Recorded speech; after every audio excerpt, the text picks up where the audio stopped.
Having a good quality recording to start with is a really good idea because it means you don't have to spend ages and ages trying to edit it and make it look good. It's also a good idea because you're giving your watchers a really good experience. Now, just because you want a high quality video doesn't mean investing in loads and loads of equipment. I'm going to share what I use because I don't use tons of equipment and my equipment isn't massively expensive either. So I'll give you 4 areas that you might want to consider. I'll share what I do, and I hope they help. The first thing is the camera. Now, I haven't invested in some top digital camera. I use a Logitech webcam. It's an external webcam because I use a desktop computer. It might be that the inbuilt webcam you have, let's say on your laptop, is good enough. Some people like to record on their phone. I prefer to do it at my desktop because that's where I've also got my microphone. And on the subject of microphones, I think the audio quality matters as well.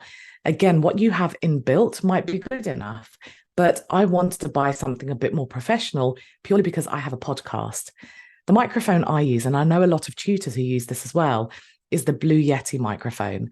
I really like it. You can see it right here, just next to me. And I really like it because it's really powerful. It picks up on enough sound, it excludes other sounds around it, and it gives you a nice crisp sound. But if you don't have the budget for the Blue Yeti, which, by the way, I bought secondhand, I went on Facebook Marketplace, someone was selling it, it was in new condition, and it served me ever since. I've never had any problems with it. But if you are finding the Blue Yeti is a little bit expensive, have a look at the brand Shure. I think it's spelled Shure. There might be an E on the end of it, but they're a really good brand. And they also sell microphones that you can just clip onto your clothing. They're really useful if you do record to your phone. But the reason I don't use it so much, because I can use it with my computer, is I find that it still feels a bit muffled. It's not quite as clear. Now, for a video, that could be fine.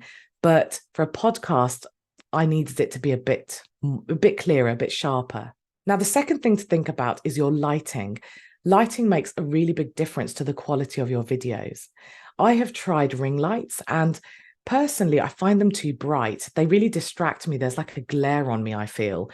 But also they just light me up too much. They're too bright. I don't look good in them.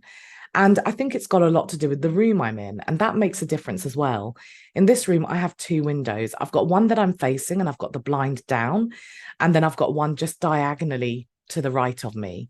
Now, obviously, if you've got windows and, you can obviously put blinds and stuff, but you need to experiment really as to what's working for you, what kind of lighting looks good. Now, the soft boxes that I have, as you can see, they're actually lighting the area around me. I haven't positioned them on me like a spotlight because, again, that would be too bright. And I just move them around depending on the lighting in the room, the time of day it is, and so on, and the kind of look I want. Now, I'll just show you the difference so you can see what it looks like without my softbox and what it looks like with. And often I only use one of them, again, just depending on the room. So this is what it looks like without my softbox.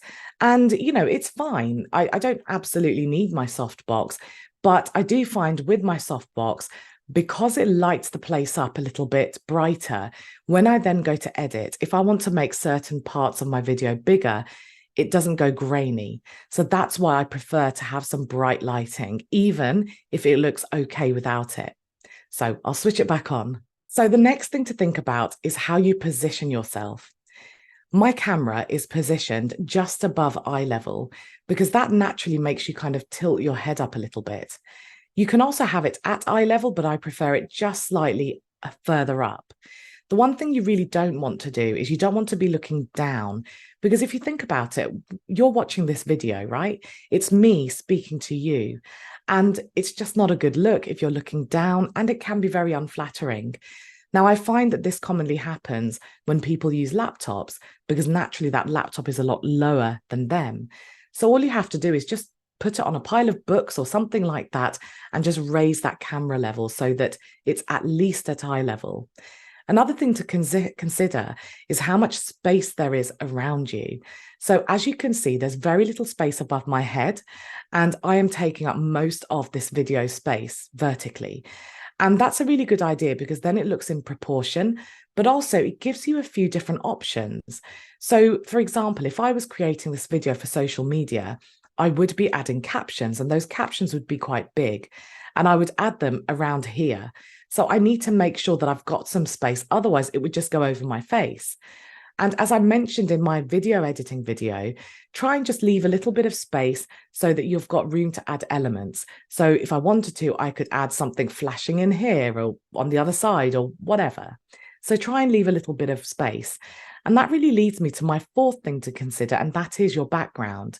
I think it's a really good idea to have a little bit of plain space behind you. So you can see, no, other side, you can see just here, I'm not very good at this, you can see that I've got a plain wall. So if I wanted to put an element there, like I wanted to put a little speech bubble or something like that, then it's not very distracting. It's not going over other things. So try and have something a bit plain behind you.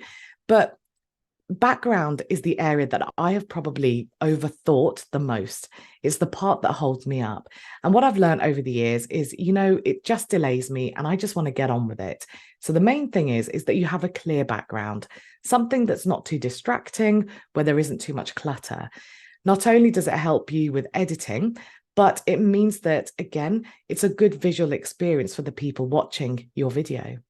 So they are the 4 areas that I would consider to try and record a good quality video so that you don't have to spend ages and ages editing it. I hope they've helped. If you have any tips that you would add, I'm always on the lookout for new tips. Please do mention them in the comments.